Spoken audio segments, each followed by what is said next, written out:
এই কনকনে ঠান্ডা শীতের দিনে বলো তো কার সকালবেলায় ঘুম থেকে উঠতে ইচ্ছা করে 5:30-6টার সময়? আশা করি কারোর ইচ্ছা করে না। কিন্তু ওই যে আমরা বাড়ির বউ, আমাদের কিন্তু এক প্রকার বাধ্য হয়ে উঠতে হয়। না, না বলব না বাধ্য হয়ে উঠতে হয়, কিছুটা কিন্তু ভালোবাসার খাতিরে উঠতে হয়। Hello everyone, good morning. কেমন আছো তোমরা সবাই? আশা করি তোমরা প্রত্যেকে ভালো আছো। আর হ্যাঁ, আমরাও কিন্তু ভালো আছি। যাই হোক, এখন গুড মর্নিংটা উইশ করছি ঠিকই, কারণ এখন বাজে ওই 6টা মতন। কিন্তু যখন তোমরা ভিডিওটা দেখবে তখন কিন্তু বিকেলে না, সরি, সন্ধ্যাবেলায় 7টার সময়। যাই হোক, চলো ঝটপট করে তাহলে আমি তো উঠেই পড়েছি, এবারে ঝটপট করে তাহলে কাজগুলো সেরে নিই। সবার ফার্স্ট উঠে আগে আমি এদিকে বিছানাটা তুলে নিলাম, মানে মশারিটা গুছিয়ে এবার বিছানাটা তুলে নিলাম। কিন্তু যেহেতু অনেকটাই সকাল, তার জন্য না জানালাটা খুলবো না। আর এখন থেকে আমার বরের না কাজ আবার সেই 8:30 থেকে হয়ে গেছে।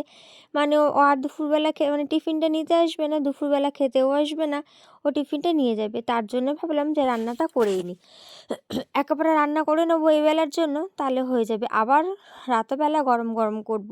দেখবি শীতকালে গরম গরম খাওয়ার কিন্তু মজাটাই আলাদা। কিন্তু যাই যা বলো না কেন, আমার যেন গরমটা খেতে খুব একটা ভালো লাগে না। ওইদিকে ভাত বসিয়ে ডিম আর আলু সেদ্ধ দিয়ে আমি চলে এসেছি এদিকে ঘর মুছতে। একদিকে রান্না হচ্ছে আর একদিকে ঘর মুছছি। আর না না, তার সাথে কিন্তু অবশ্যই আমার বর ভীষণ পরিমাণে হেল্প করছে। এদিকে ঘর ঝাড় দিয়ে ঘর মুছলাম, আর ওই জায়গাটাতে রান্নাঘরটাতে একটুখানি মুছছি। আমার বর বলছে কি, তুমি মপটা ধরতেই পারো না, তার জন্য তোমার অসুবিধা হয়। তাই ও আমাকে আবার মপ ধরা শিখিয়ে দিচ্ছে যে কীভাবে মপটা ধরতে হয়। আসলে কি বলো তো, মপটা প্রচণ্ড পরিমাণে ভারী, আর মপের যে সুতোগুলো অনেকটা, জানো তো।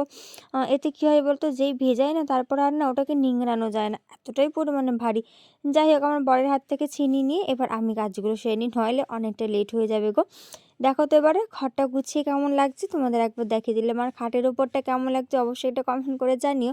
আমার কিন্তু সফট টয়গুলো ওই বাড়িতে ছিল, আমি কিন্তু প্রত্যেকটা সফট টয়, ও না না, এখন একটা সফট টয় বাকি রয়েছে। যাই হোক, নিয়ে এসেছি, খাটের সুন্দর মতন করে সাজিয়ে রেখেছি। আর তোমরা কি ঠাকুরের জায়গায় দেখতে পাচ্ছ? হ্যাঁ, নতুন একটা সদস্য এসছে। আর সকালবেলা কীর্তন শুনতে শুনতে আমি কিন্তু রান্না বান্না করছি। চলো তাহলে তোমাদের দেখিয়ে দেখবে কী কী রান্না বান্না হচ্ছে। এদিকে কিন্তু আমার ডিম আলু সমস্ত কিছু সেদ্ধ হয়ে গেছে, কিন্তু ভাতটা সেদ্ধ মানে ভাতটা হয়নি, জানো তো। এদিকে পটলটা ভাজাটা হচ্ছে, আর রিফাইন তেলে ভাজি তো, কালকে লুচি করেছিলাম, অনেকটা তেল বেঁচে গেছিলো, তার জন্য ওই রিফাইন তেলে করছিলাম বলে না পটলগুলো কেমন সাদা সাদা লাগছিলো। এদিকে ভাত হচ্ছে, এদিকে পটল ভাজা হবে, আর বেশি কিছু হবে না। এইদিকে আমার বর কিন্তু ডিম আর আলু ছাড়াচ্ছে। এই এখন এই কিছুদিন মানে হলো আমার বর কিন্তু আমার এখন অনেক কাজে হেল্প করে। এই যে এতগুলো বাসন দেখতে হচ্ছে, সমস্ত কিন্তু কিন্তু ওই মেজেছে। ও ওইদিকে মাজতে মাজতে আমি এদিকে ঘরের সমস্ত কাজ করে নিয়েছি। আর সকালবেলা রান্নাটা হয়ে গেলে না ভীষণ শান্তিতে থাকা যায়, জানো তো। রান্না, পুজো, স্নান হয়ে যাওয়া মানে সমস্ত কাজ কিন্তু হয়ে যাওয়া। না না, স্নানটা যদি বা সকালে হবে না, স্নানটা করতে করতে 11টা, নইলে আবার ঠান্ডা লেগে যাবে। যে ভেবেছিলাম সকালেই করব, কিন্তু আমার বর বলে গেল যে না, একদমই না, ওটা বিকালে, মানে বিকালে না, ওটা 11টার কলেই স্নান করতে হবে। যাই হোক, এদিকে আমার ভাতটা মানে ভাতটা হয়ে গেছে, আমি উপর দিয়ে এদিকে চলে এসেছি একটু ব্রাশ করতে। সেই কখন উঠেছি জানো না তো, আমার না ব্রাশ না করে থাকতে একদম ভালো লাগে না, আমি না যেন পারিই না। ওইদিকে রান্নাটা বসিয়েছি, ডিম আর আলু ভাজা, ডিম ভাজা হয়ে গেছে, আলুটা ভাজতে বসিয়েছি, ভাজতে বসিয়ে আমি একটুখানি ব্রাশ করে নিচ্ছি। আমার বর রয়েছে, অসুবিধা হবে না, ও একটুখানি উল্টে পাল্টে দেবে। আমি এটাই ভেবে জানো তো একটুখানি বাইরে বেরিয়েছিলাম ব্রাশ করতে, ও বাবা, গিয়ে দেখি ও এতই আলু ভেজেছে, জানো তো আলুগুলো পুড়ে গেছে। যাই হোক, আর কিছু করার নেই। এইদিকে দেখো, আমার প্রায় দেখি এদিকে রান্না কিন্তু শেষের দিকে চলে এসেছে। এদিকে আমি মানে মশলাটা কষিয়ে এদিকে আলু আর ডিমটা দিয়ে দিয়েছি, আলু আর ডিমটা কষছে। আর ওদিকে তো তোমরা দেখলে ভাত হয়ে গেছে, পটল ভাজা হয়ে গেছে। এদিকে এদের দুটোকে কষতে দিয়ে আমি এদিকে চলে এসেছি পরের টিফিনের ভাতটা ঠান্ডা করে রেখে দিই, ভাতটা বেড়ে আগে থেকে, না হলে না ও যখন খায় ওই 2টোর সময়, তখন না নষ্ট হয়ে যায়, জানো তো। তাই ভাবলাম যে চলো আগে থালাতে বেড়ে টিফিনটা আগে আমি সুন্দর মতন করে গুছিয়ে দিই, তাহলে কী হবে, ঠান্ডা থাকবে, তাহলে আর অসুবিধা হবে না। আর এদিকে ডিমের ঝোলটা হচ্ছে, হোক না, কী আছে। আর সকালবেলাটায় না, হ্যাঁ, খুব তাড়াহুড়ো লেগে যায়। সকালবেলাটায় রান্না করা একদিকে ভালো, কিন্তু ওই 6টা থেকে 7:30 অবধি টাইম পাই, তো 1.5 ঘন্টার মধ্যে যেন কিছু মানে কীভাবে কী করে উঠবো কুলিয়ে উঠতে পারি না। যাই হোক, এদিকে কিন্তু আমার সমস্ত রান্না বান্না সব কিছু শেষ। ওইদিকে আমার বর খাচ্ছে, আর এদিকে আমি চলে এসেছি গ্যাস পরিষ্কার করতে, রান্নাঘর পরিষ্কার করতে।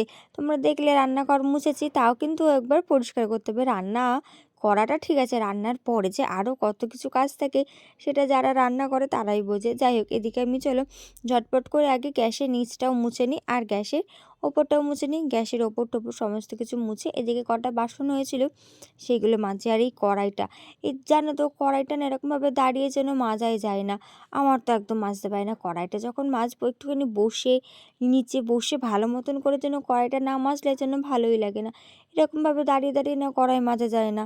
আর এই যে ব্ল্যাক স্টোনটা আছে এটাতে না ভীষণ পরিমাণে কড়াইটা স্লিপ কাটে, এতে না পায়ে পড়ে যাওয়ার ভয় থাকে, ভীষণ ভয় থাকে।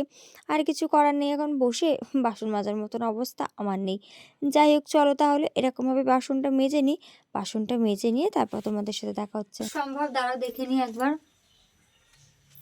সময় হচ্ছে ঠিক 8টা 13, আর আমার বর একদম খেয়ে দিয়ে কাজে চলে গেছে। আর এদিকে আমার বাবা এসে দেখো, দেখতে পাচ্ছ চিংড়ি মাছ দিয়ে গেল, আচ্ছা তার সাথে এঁচড় দিয়ে গেল। এটা এখন রান্না হবে না, এটা একদম রাতেবেলা রান্না করবো, ভাত করবো, এঁচড় চিংড়ি করবো। অনেকদিন না আমি মানে যেদিনকে ওই বাড়িতে গেছিলাম তো আমার খুব চিংড়ি মানে এঁচড় চিংড়ি খেতে ইচ্ছে করছিলো, তা বাবাকে বলেছিলাম, তো তখন আর বাবা পাইনি বুঝেছো, কারণ সব দিন তো সব কিছু পাওয়া যায় না, তাই আজকে পেয়েছে, তাই একেবারে দেখো ছাড়িয়ে দিয়ে গেছে, ছাড়াতে হবে না, মেয়ের কষ্ট হবে না, ওই জন্য একেবারে ছাড়িয়ে দিয়ে গেল।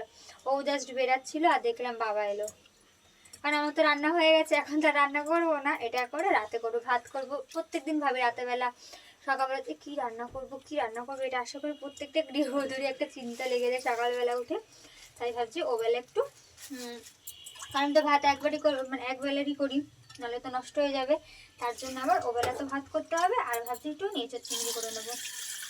আর যদি সম্ভব কালকে আমার বরের কাজ হবে না, তারও কিছু কারণ আছে, সেটা তোমাদের সাথে আমি পরেই শেয়ার করছি। কারণ বলো তো এই জিনিসটা 2-3 দিন ধরে ঘুরছে, সে কিছুতেই এই কাজটা সম্পন্ন আর হচ্ছে না, জানো না, তো তাই আর বললাম না। যাই হোক এখন অনেক কাজ রয়েছে আমার বাইরে, দাঁড়াও 1 সেকেন্ড, আমার বাইরে এখন অনেক কাজ আছে। আমার বর গেল, তারপরে হচ্ছে তোমার পাশে উঠোনটা ঝাঁট ফাট দেবো, দিয়ে নিয়ে আমি ফ্রেশ হব। এই যে এই হচ্ছে তোমার এঁচড়টাও ধুয়ে রেখে দিই। আর কি বলে এটা,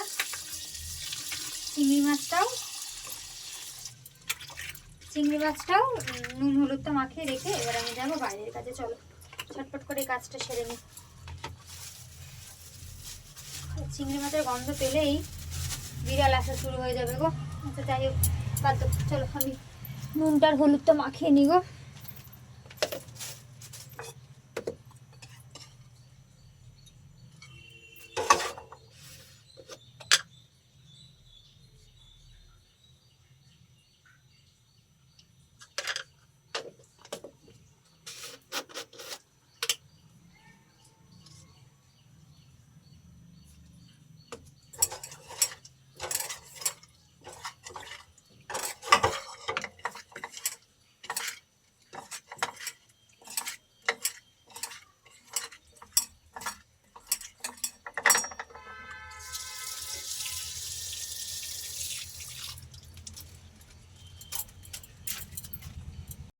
ওইদিকে বাবা মাছ দিয়ে গেছে, তোমরা তো দেখলে। আর চিংড়ি মাছটা কিন্তু ছাড়ানোই ছিল, তাই আমাকে আর ছাড়াতে হয়নি। আমি ওইদিকে ধুয়েই নুন হলুদ মাখিয়ে এদিকে চলে এসেছি এবার উঠোনটা ঝাড় দিতে। উঠোনটা ঝাড় দিয়েই সমস্ত কিছু কাজকর্ম সেরে এবার যাব বাসি জামাটা চেঞ্জ করে নেব। আর ওইদিকে তো দেখতেই পাচ্ছ কলে জল না, মানে বাথরুমে জল ভরছে। আমার বড় কাজে যাওয়ার সময় পাইপটা লাগিয়ে দিয়ে গেছে।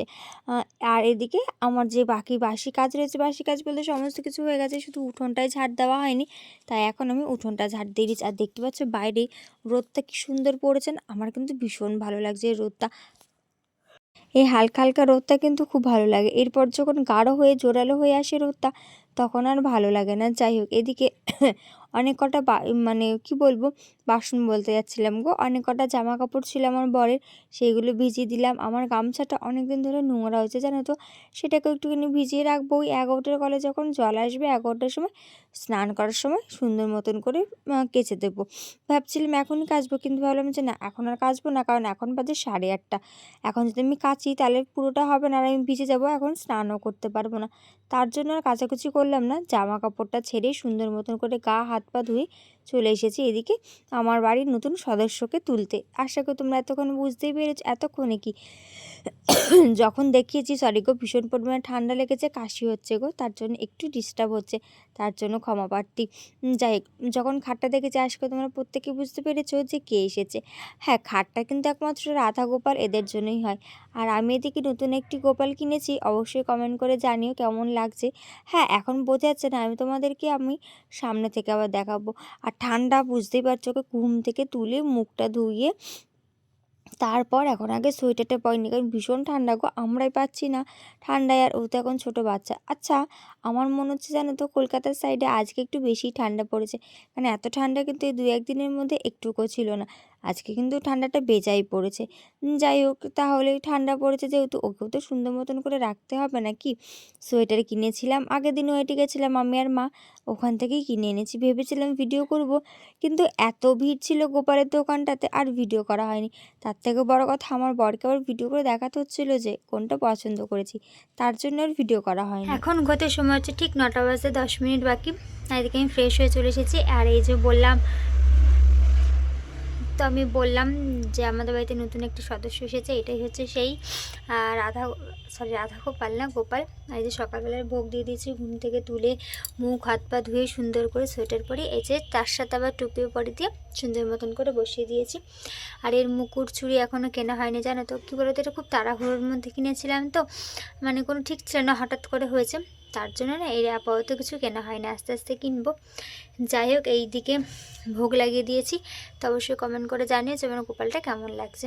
চলো এখনকার মতন টাটা। শুভ সন্ধ্যা বন্ধুরা, এখন বাজে ঠিক 6টা 5, আর আমি আবার ভিডিওটা এখন থেকে স্টার্ট করছি। ওইদিকে দেখো রান্না বসেছি, কি রান্না বসেছি সেটা তোমাদের সাথে পরে শেয়ার করছি।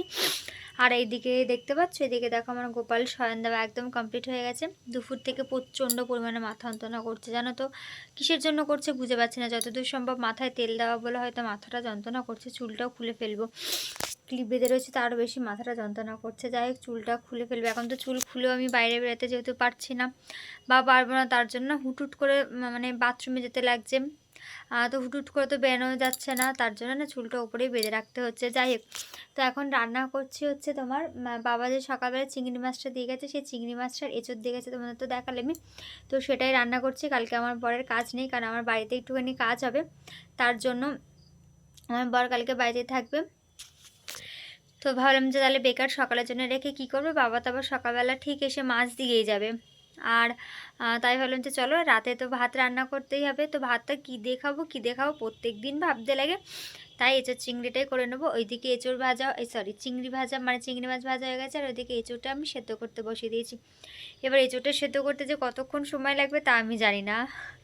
আর যাই হোক, দেখি আমি না একটু এঁচোড়টা সেদ্ধ করতে না একটু কাঁচাই বলতে পারো, কারণ আমি না ঠিক বুঝতে পারি না যে সেদ্ধ হয়েছে কি হয়নি। আমি সমস্ত কিছুতে এমনি সেদ্ধ জিনিসটাতে একটু কাঁচা, ডিম সেদ্ধ বলো যাই সেদ্ধ বলো, কারণ সেদ্ধ হয়েছে কি হয়নি এমনি ঠিক বুঝে পাই না।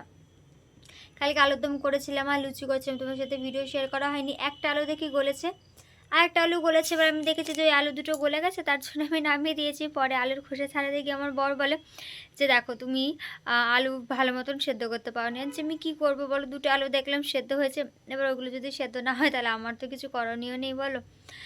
যাই হোক, এটাই তো। এদিকে এঁচোড়টা সেদ্ধ হচ্ছে, দেখা যায় এঁচোড়টা সেদ্ধতে কতক্ষণ সময় লাগে। আর আমার বর গেছে একটুখানি দোকানে, টমেটো শেষ হয়ে গেছে, টমেটো আনতে গেছে। এদিকে এঁচোড়টা সেদ্ধ হচ্ছে, সেদ্ধ হোক, তোমাদের সাথে আর পরে দেখা হচ্ছে। রান্নাটা সেরে নিগো, তাড়াতাড়ি করে রান্নাটা করে নেবো, ভালো লাগছে না। এঁচোড়টা করবো, ভাতটা করলেই হয়ে যাবে। আর থেকে থেকে এত শ্বাসকষ্ট হয় আমার, কি বলবো, শীতকালটা বলে একটু বেশিই হয়।